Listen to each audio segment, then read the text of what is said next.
click record, and we'll be recording the webinar. Afternoon stroke evening, it's not quite dark, so I don't think it's quite evening yet. So my name is Dr. Sophie Hadwood-Hill, and I'm a member of staff in the School of Geography, Earth and Environmental Sciences. And so many thanks for joining our school lecture series. I don't actually recognise any of your names on the list, so I think there are some new people that have joined us, so that's nice, so welcome. You may know that we run this lecture series for A-level students, but also their teachers. So these are all topics which relate to the A-level curriculum, which are also the core of our research expertise here at the University of Birmingham. And tonight, Dr. Melanie Griffiths is speaking to us about immigration checks and everyday borders in the UK. So this will link to topics on migration, identity, population, governance, all of which cross-cut A-level specifications. So we, as I said, we are recording the talk, so you'll get a link to it afterwards if you want to go back to it and also share with your peers and your teachers. And can I ask that you use the Q&A function to ask questions to Melanie? And as we're going through the presentation, just pop your questions in there as we kind of progress. And then at the end, I'll be asking those to Melanie, and then she'll address those at the end. So yeah, I think that's everything from me. So over to you, Melanie. Brilliant, thank you, and thanks all of you for coming and joining us today. Now I'm going to be talking to you about immigration checks and this idea of everyday borders, which is a concept that's looking at how border checks and immigration status checks are moving away from sort of the outside external edge of a country into the mainstream everyday internal space of countries. And this lecture is going to be focusing on the UK and policy developments over the last decade. So what we're going to do in this lecture is I'm going to talk a little bit about this concept of everyday borders and what that means. And then we're going to focus on the UK and look at some policy developments that's affected the UK and a whole range of sectors that is being brought into immigration policing in this way. Just the employers and banks and landlords, healthcare, various places where suddenly having to prove your nationality or immigration status is part of accessing services. And then the second half of the talk, we're going to think a bit about some of the impacts and the issues coming out of these developments. So everyday borders, what does this mean? It's a concept that refers to the sort of leaking of the immigration system into everyday life, a sort of diffusion away from the external borders of a country into everyday spaces within the interior of territories. And away from sort of specialised trained individuals, so sort of if you think usually border guards or immigration officials who would normally previously be checking immigration status, everyday borders is a concept where actually a much wider range of people are becoming responsible for checking immigration status. So this kind of idea of co-opting different organisations and people into de facto immigration officer roles. So that could be local government or public servants, police officers, also private companies or just everyday ordinary people suddenly being made responsible for checking people's immigration status. And there's different terms that people have used to describe this idea. So things like the devolution or the vernacularization of border controls, or the deputization of immigration functions to this much wider range of different organizations and groups. And whilst in some countries, like the US, these kind of processes have been happening for quite a while, in the UK, it has a much more recent history. Up until about a decade ago, it was only in extremely specific and kind of minor areas in which these checks of people's immigration status or nationality was taking place. So in 2012, the Home Secretary at the time, Theresa May, said that she wanted to create, quote, a really hostile environment for irregular migrants in the UK. And she argued that foreign nationals come to the UK illegally and also overstay visas in the country because they could access everything they needed. So her argument was that she wanted to create policies that would dissuade people from illegal residence in the UK by making it impossible for them to access basic services. And so she introduced some legislation, the Immigration Acts 2014 and 16, and then some secondary legislation and regulations that diffused the sort of border and immigration system across the breadth of society. This kind of deputization that I mentioned of border enforcement into everyday life and society and into the hands of a much wider range of organizations, institutions and people who suddenly needed to check people's immigration status and their right to be in the country, and to also enforce immigration restrictions and sanctions, all face very large fines or in some cases even prison sentences. So just to give you an idea of the kind of sectors we're talking about here, there were employers. So this practice of having to do immigration checks on your employees has now been embedded in the workplace culture. And there's a fine of £20,000 for employing somebody without the right to work in the country.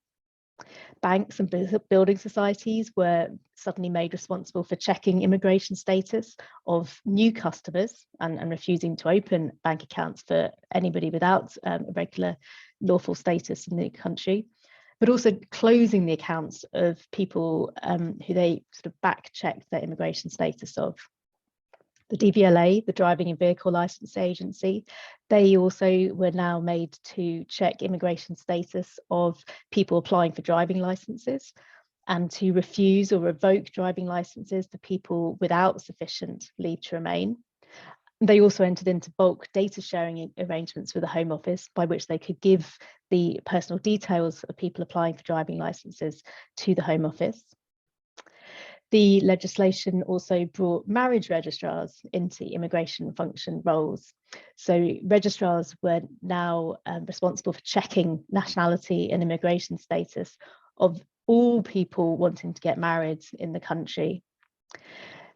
The legislation also brought in this new concept of the right to rent, which is linked to immigration status, and made landlords responsible for checking the immigration status of tenants, with civil penalties of up to £3,000 for any tenant who is deemed not to have the right to rent. And then under the second act, the Immigration Act 2016, it went further, criminalising landlords and housing agents if they rented to someone who they had reasonable cause to believe, is the quote, having a reasonable cause to believe that the person didn't have the right to rent. And then alongside these two immigration acts, there's also a whole draft of secondary legislation and regulations, which brought in additional areas into the immigration sphere. So that included health, education, policing, and even homelessness services. So the secondary legislation strengthened the immigration functions of local authorities. It meant that various teams were now adopting new immigration roles, developing partnerships with the Home Office. So the bodies within local authorities who manage alcohol and taxi licensing, environmental health, planning, street market regulation, neighbourhood wardens, were all now in partnerships with the Home Office. And some local authorities even voluntarily contracted Home Office personnel to come and be embedded in their offices in order to conduct immigration checks. Police, they also started having a much closer function to immigration roles. So immigration officials were embedded within police stations in order to do checks on people. And police officers themselves were also tasked with checking people's immigration status. And importantly, that wasn't just of people who were arrested or suspected of crimes, but also victims and witnesses of crimes were also having their immigration status checks. And healthcare, there are new treatment fees for foreign nationals within the NHS, which were often required in advance, and routine immigration checks on patients, as well as data sharing agreements with the Home Office, again, so in which patient data around immigration status could be passed over to the Home Office. The secondary legislation also brought education and homelessness services more closely into immigration roles. So universities since 2008 have had to monitor foreign employees and students, report behaviour to the Home Office and dismissing people breaching the rules. So for example, foreign national students who miss a lot of lectures or take unauthorised absences, kind of information that goes to the Home Office. And if universities didn't do this, then they were at risk of losing their sponsorship licence, which meant that they couldn't recruit new foreign students. They'd have to dismiss the existing ones, with catastrophic business consequences. So really high risks of not complying with these restrictions or not doing a good enough job of them. But the secondary legislation brought in during these years also brought schools into immigration functions. So in 2015, the Department for Education and the Home Office quietly signed a memorandum of understanding, which meant that the Department for Education can share pupils' personal details from the school censuses to the Home Office. So things like school and attendance records and people's names and addresses. Homelessness services were also brought into immigration function roles. So local councils, London boroughs, and also charities were being required to pass on information about rough sleepers, foreign national rough sleepers, including things like people's nationality and their location.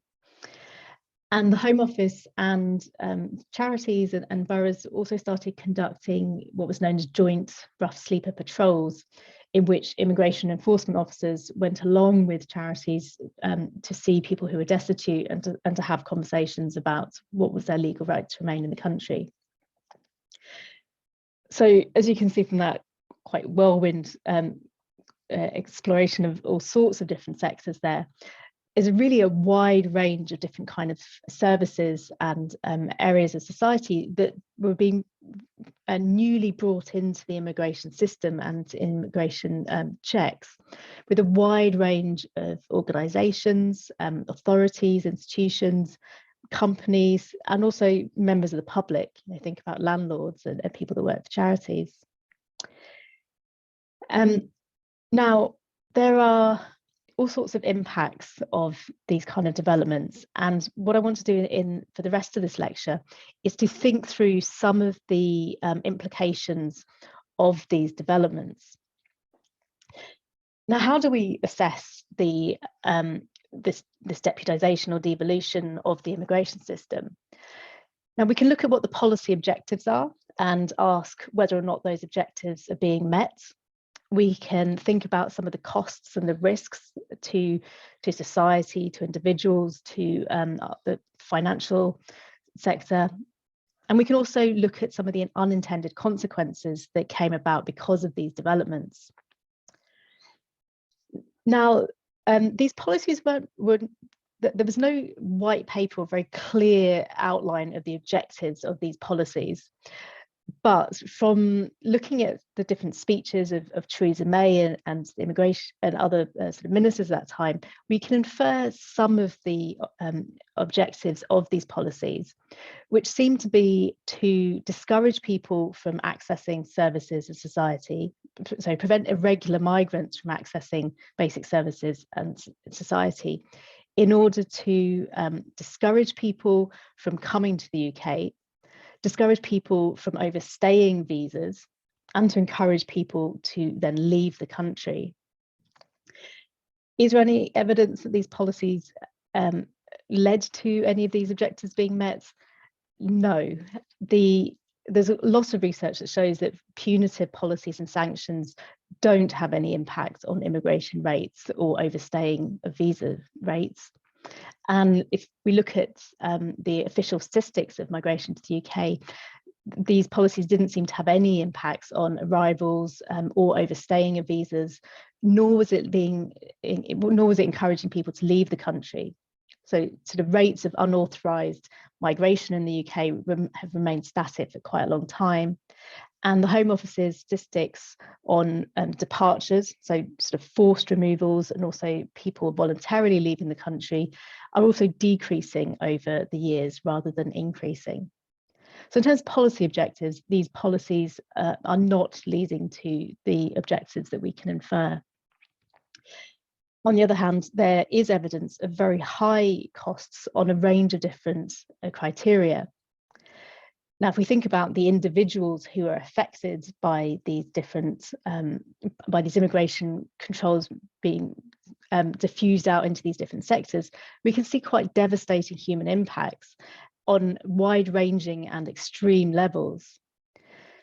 So you can think people might have lost their jobs and not be able to get jobs, lost their incomes, also had their bank accounts closed. They may therefore be pushed into illegal work, unsafe work. You know, we can imagine the creation of a hyper vulnerable, super exploitable workforce who would be at risk of modern slavery, for example.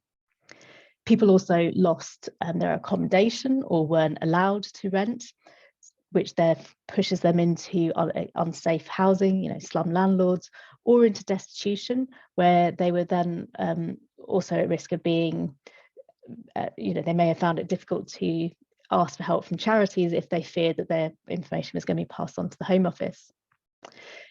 Also, families being afraid of vaccinating children or enrolling children in schools. And there was evidence of some vulnerable people, including pregnant women or victims of abuse, being too afraid of the immigration repercussions to seek care, and some people seeking care at hospitals or schools or the police and being turned away. Financially, there's also huge costs. So running these policies costs the Home Office millions of pounds each year, but it also creates large costs for other branches of the state. You think schools or hospitals, local authorities suddenly having to employ people to conduct these functions. And also costs for third parties, so employers now needing to do checks, or banks, landlords, and these costs ultimately being passed on to the general public. There's also costs for wider society from the creation of an underclass for legalised people who are unable to engage with basic or emergency services. You know, we can think that there may be some public safety and security risks and strains on community relations. So public health, there's risk to public health when people are afraid or prohibited from accessing medical treatments, you know, vaccinations, antenatal care, or even COVID track and trace programs. If people are afraid of contacting the DVLA or unable to contact the DVLA for driving licenses, there's evidence that there's much more, the rates of hit and run accidents are much higher. People don't stop if they know that they don't have a driving license and are likely to be picked up and passed over to the Home Office. Likewise, when police have immigration functions, that affects police community relationships. It creates all sorts of barriers for witnesses and victims to report crimes. And then there's also unintended consequences. So the hostile environment, this diffusion of immigration controls, was intended to target irregular migrants, illegal migrants. That's a problematic category in itself, and I don't have time to go into that, but we could talk about that in the Q&A.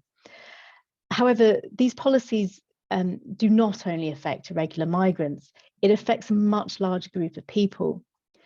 The evidence very quickly showed that actually legal, lawfully present migrants are also affected by these barriers and these checks.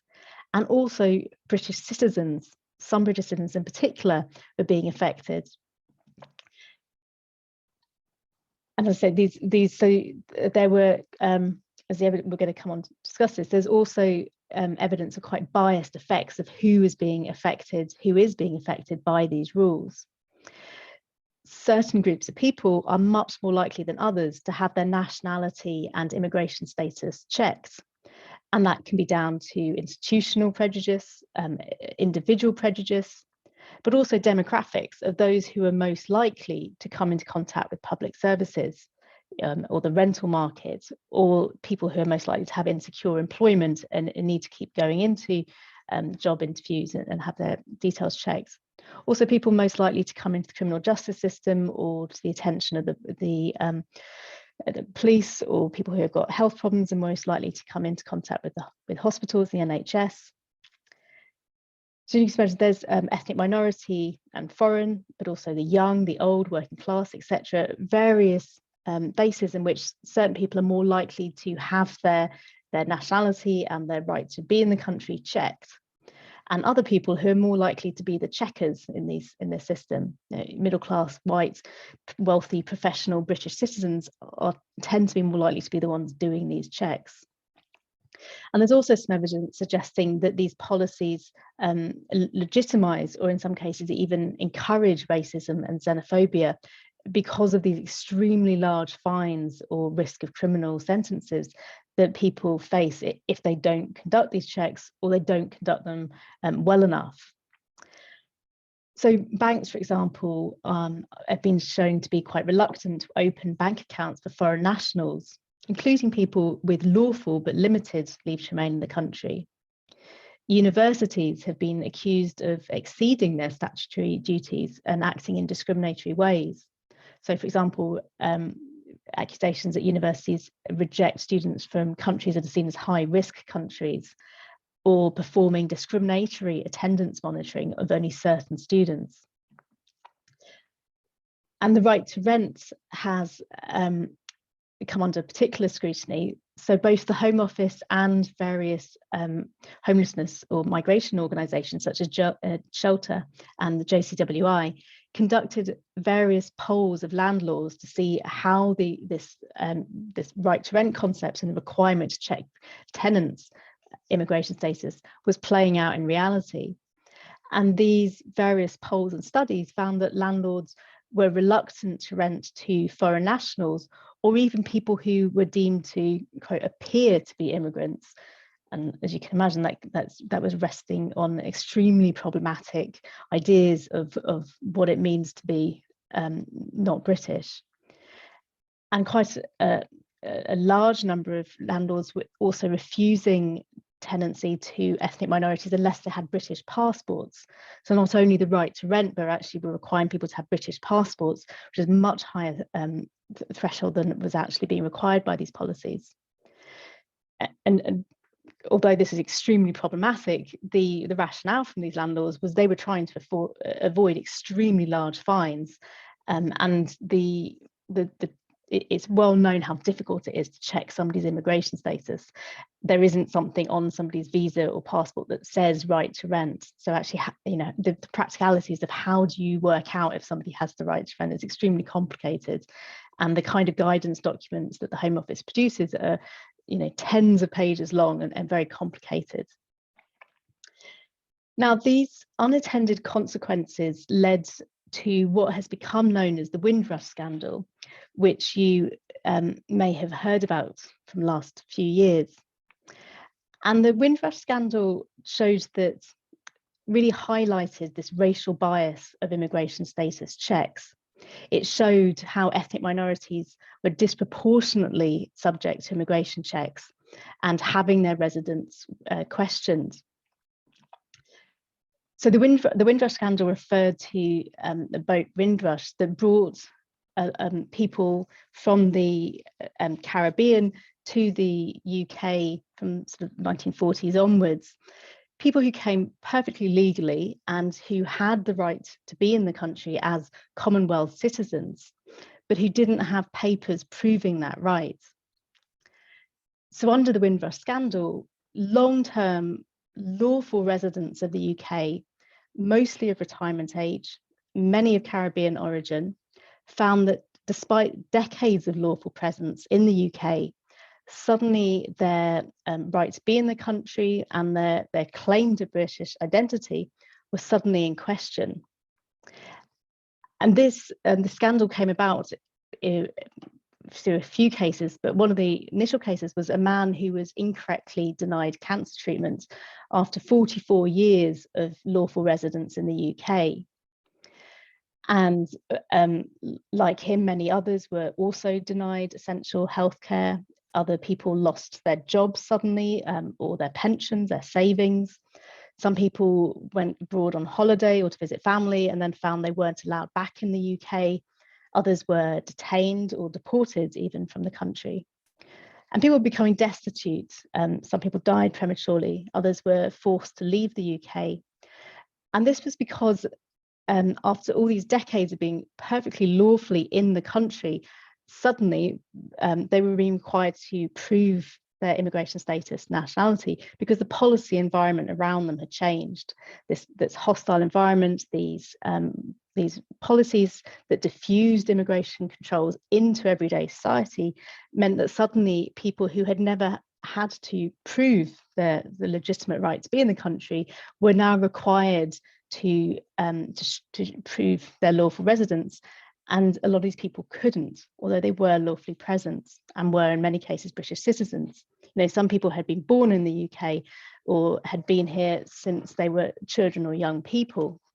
Many had parents or children or even grandchildren who were British citizens.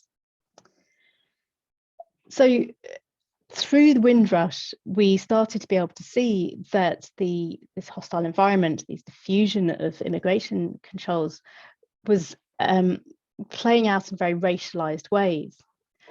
But Windrush also highlighted a key problem of the hostile environment, one that's still not resolved, which is this basic fundamental flaw that the hostile environment assumes that people who are undocumented, who don't have papers proving their rights to be in the country, are unlawful populations. So the assumption that being undocumented and being illegal is the same, and it's not. What Windrush showed is that you could be lawfully present in the country, but just not have the paperwork to prove that. And this is something that,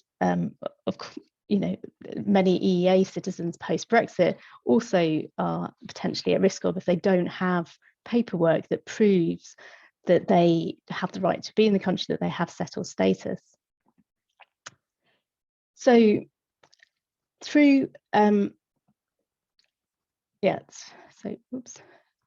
to kind of summarize some of what this lecture has covered, we've seen in the last decade this spread of what is known as hostile environment, this kind of devolution or vernacularization of the border, diffusion of immigration policies and immigration checks away from the external edges of the country and away from the hands of specialized officials and border guards into the everyday spaces of mainstream life in the UK, and into the hands of a really wide range of organisations, institutions, companies, and individuals who are now tasked with conducting immigration officer functions, and also of the immigration sanctions and restrictions that entails. We've also seen that although these policies were only intended to target what are known as illegal migrants or irregular migrants who don't have any legal right to be in the country, actually these policies are affecting a much wider group of people, including lawfully present migrants, but also including British citizens.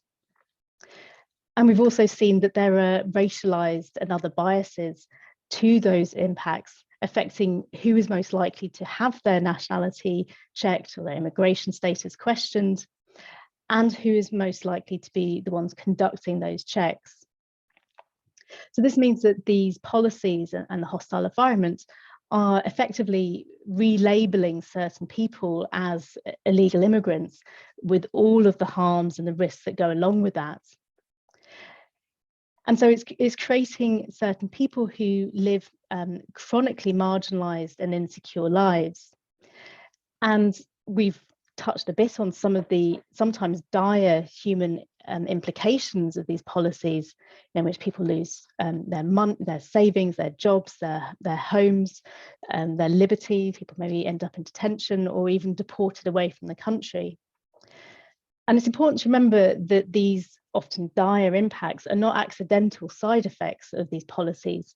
They're core to the operation. if you remember, we were talking about how the idea was that these kind of policies would make life so difficult and the ability to access mainstream society and services so difficult that people wouldn't want to come to the UK, or would what's known sort of voluntarily leave the country.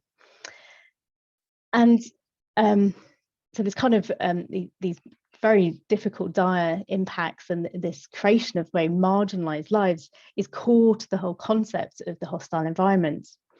The effectiveness of these kind of everyday borders is this generalized feeling of instability and anxiety. And this links very well to a concept of deportability that Nicholas Geneva conceptualized, theorized some years ago now, which is this idea of this kind of enduring insecurity, this constant fear of being picked up or noticed by the authorities, this kind of like limbo in which you can't work, you are permanently made impermanent in the country.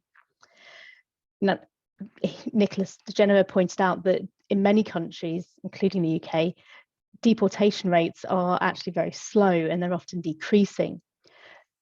But although the actual rates of deportation are going down, the fear amongst people of being deported, rightly or wrongly being deported, is ever growing. And so he theorized this idea of deportability to kind of capture that idea of deportation less as a sort of actual spectacle, but as a state of mind, a kind of conditioning of certain people to live in a way in which they're always feeling at risk of being removed. And so we can really see the hostile environment and more broadly this idea of everyday borders creating these chronically insecure and dehumanized, deportable people. So I will leave it there in case there are any questions around any of that. Thank you very much, Melanie. That's fascinating. So I have a question which I'm going to ask just to while we wait for others to post them in the Q&A.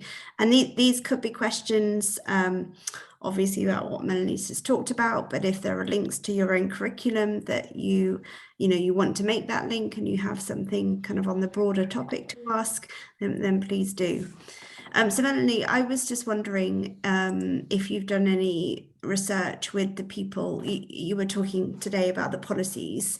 So the people that these policies are impacting, have you done research with them, and what kinds of things have you done, and kind of what have you found out about kind of the everyday experiences of this? Yeah. So I've done research on various groups of people who are affected by these policies and the immigration and asylum system more generally. I've done some work with asylum seekers, including looking at people who have their identity kind of disproved or disbelieved. People often don't have passports and things that prove who they are. So I've done research looking at what happens when somebody can't prove their identity or prove their nationality, and how does the immigration system treat people like that. Some of the people I looked at were in immigration detention, but couldn't be removed because the Home Office couldn't prove who they were. So people end up often in very difficult situations in detention for very long times then. A bit of research that I've done most recently was looking at how the immigration system and deportation affects kind of families. So not just people who are themselves foreign nationals who are at risk of deportation, but also their family members. So I conducted a project that looked at these mixed citizenship families, so couples or families consisting of foreign national men at risk of deportation who had British partners or children. And so looking at how this risk of being deported or detained kind of affects not only the person who directly could lose their right to be in the country, but also their family members, including citizens who aren't themselves subject to immigration rules, but nonetheless, because of their partners or parents, are kind of put into these deportable states themselves, in which they don't feel secure or full British citizens.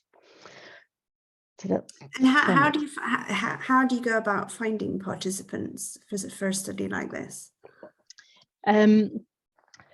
Quite a range of different ways, because it can be quite difficult. I mean, there's a lot of people have a lot of fear, especially if they don't have secure immigration status in the country. But also there's a lot of stigma around these areas and deportation in particular. So it's a kind of using a variety of different ways. I have links with various different charities that work with migrants or asylum seekers, for example. I found also that social media is quite a good way of kind of putting out the message that you're interested in working with people in a certain area, and then people coming to me. So through Twitter and Facebook groups, for example, I've been contacted by various people who want to kind of have their story known. And interestingly, I think some groups are more used to being asked for interviews and things. So asylum seekers get a lot of people wanting to interview them. British partners of asylum seekers don't, and often feel actually quite, outraged as what's happening to their loved one, and really keen on having their voices heard. So certain groups, like the wives and partners of potential deportees, as you found, are really keen to get involved and really want to have their experiences heard.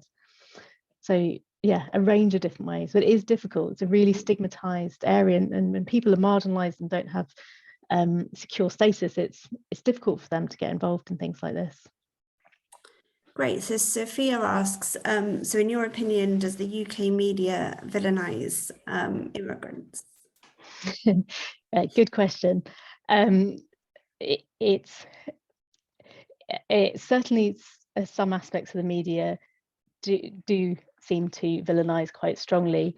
A few years ago, there was a real furore around what was kind of termed foreign criminals, and in that time in particular, there was an awful lot of stigma and criminalization of foreign nationals, particularly foreign national men, and particularly racialized foreign national men. And there you certainly did get some really villainized kind of stories. And even the more sort of left-leaning or typically liberal media is very uncomfortable around its portrayal of certain groups of foreign nationals and migrants in particular. So sort of even some of the more left-leaning papers who may write relatively sympathetic stories around certain groups, like maybe refugees, for example, still find it very difficult to write sort of sympathetic or balanced pieces around certain groups, such as foreign national men with a criminal record, for example. So yes, generally, as a sort of generalized statement, yes, there is quite a lot of villainization, but particularly of certain groups. And you see this then reflected in also politicians and how they speak out on these subjects and how they support people. Politicians of all the parties are very worried about being seen to support foreign criminals, because there's such a furor around this, which is partly why I did this research looking at, people, partners or children of people who might be deported. What about their rights to have their dad in their country, or to marry the person of their choice and to live with that person? Kind of how do these rights actually play out, rather than just have this very one-sided foreign criminals bad kind of discourse that's just very flattening and silences debate. Great. So Caitlin asks, why do you think Theresa May believed these policies were necessary to implement when the cost to society is so high? Yes, that's a really interesting question. This lecture is partly based on an article that I wrote with Colin Yeo, who's an immigration barrister, and we did try and unpick that a bit, because yes, in terms of the costs, financial costs, but also social costs, the costs of public health and things, these policies don't make much sense. And as I sort of said, that it's not meeting its own objectives, but it's also not even very clear what the objectives of these policies are. This isn't a kind of well thought through set of immigration rules based on a clear understanding of what is a problem and how are we going to fix it. It's driven by something that Colin Yeo and I saw as something that's more kind of feeling based than rational.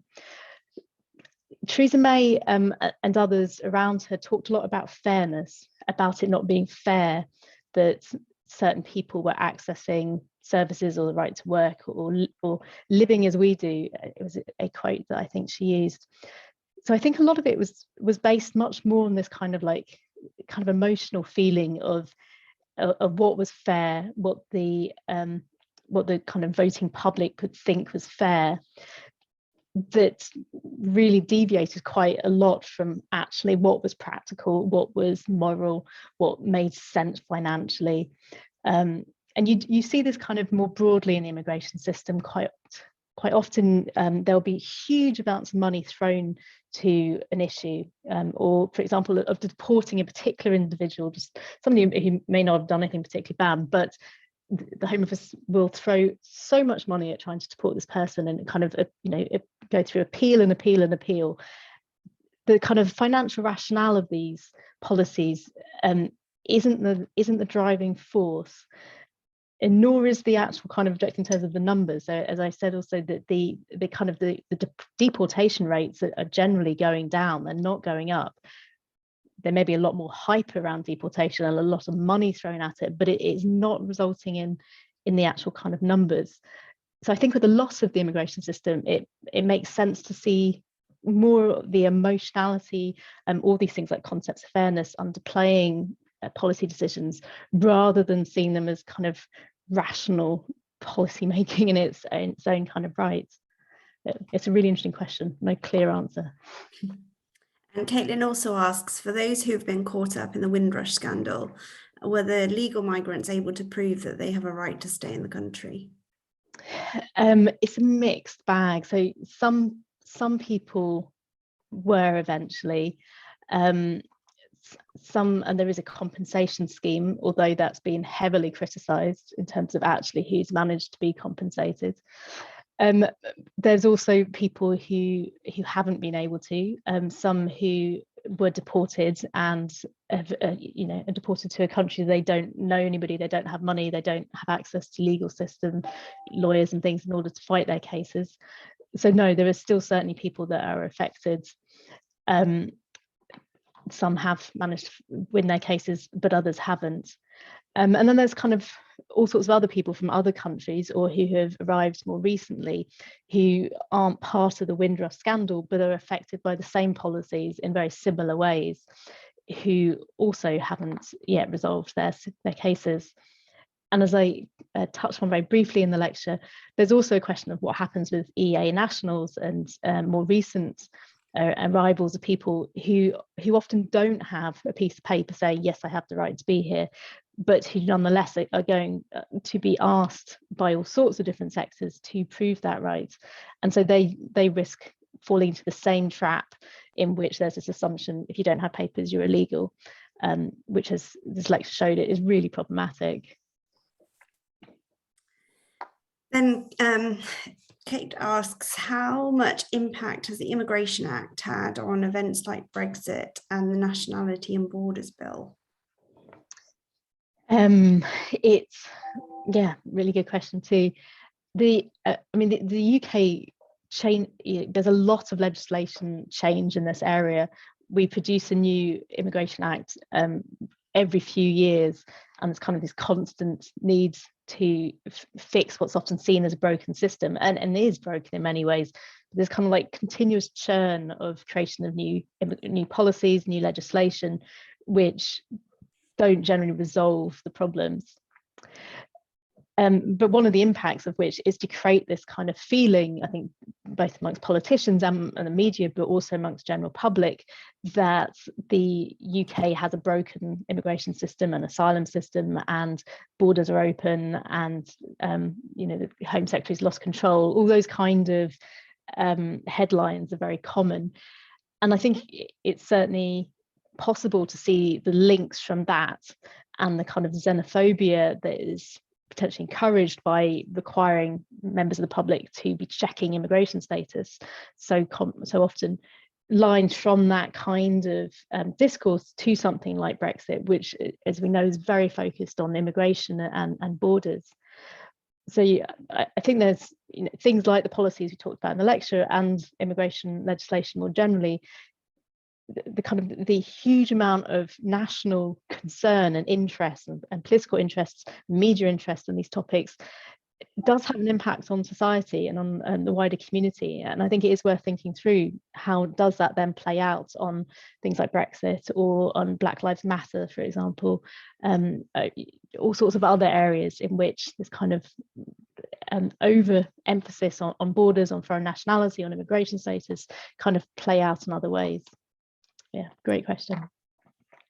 And do you think kind of this deportability creates an othering of migrants, and then also shapes how willing or how much pressure they're under to integrate? Yeah, so the deportability concept is a really good way of kind of thinking through those kind of ideas. And what does it do if you live a life feeling like you aren't secure, you don't know how long you're going to be somewhere, you can't trust that you're going to remain somewhere? And what does that do if you live like that for potentially years or decades? And one of the things that's quite interesting is deportability, is those kind of feelings of not being secure, of not being permanent somewhere, don't just occur for people who might actually be deported, as this research that I did earlier that was looking at these families, these mixed citizenship families, shows that also British citizens who have who are not themselves subject to immigration rules, who don't have any risk themselves of being deported, they can't be deported from the UK, and yet may themselves also start to live under this kind of state of deportability, in which they don't feel full members of society, they don't feel safe in the same way. So this concept of deportability is really useful for thinking through what are the kind of lived impacts for all sorts of people through these kind of policies. And then Isabel asks, do you think the kind of seen failure of these policies are leading to more extreme measures, such as the proposed deportation to Rwanda being put forward at the moment? Yeah, that is it's a very scary proposal. Yeah, over the last, since the turn of the century, really, there's been increasingly kind of severe policies suggested, and quite increasingly shocking. And the suggestion of offshoring asylum seekers to Rwanda is the latest in that kind of long line of increasingly severe and sort of hyper kind of legislation. There's an argument to be made that there's a need for spectacle in the immigration system. This kind of need to come up with an idea that is seen as very spectacular, but may not be lawful, may not actually be able to take place in practice. Maybe very quickly challenged in courts and shut down, but will have served a function in that kind of spectralizing, I'm not sure that's a word, but of these kind of policies. And the suggestion of offshoring people to Rwanda may well be something like that. But also the Home Office have been doing things, and the immigration ministers have been doing things like inviting media crews to dawn raids of people where immigration officials break down somebody's door and entertain them, bring in the media crew, kind of have it all filmed on camera. There's this kind of creation of this kind of media positive spectacle, which people can see that something is being done, even if the actual kind of numbers in which this happens is quite low, but nonetheless the spectacle is serving some kind of social or political function. And can you just tell us a little bit about how some of this content features in your teaching at Birmingham? Yeah, one of the ways is a module that I co-teach on, which is Carceral and the Embodiment, in which we look at prisons, the criminal justice system, and the immigration system, particularly things like immigration detention and deportation, and look at various ways in which these kind of policies in these areas play out in the UK and beyond, and looking at how things like race and class and age play out in that as well. Also, I'm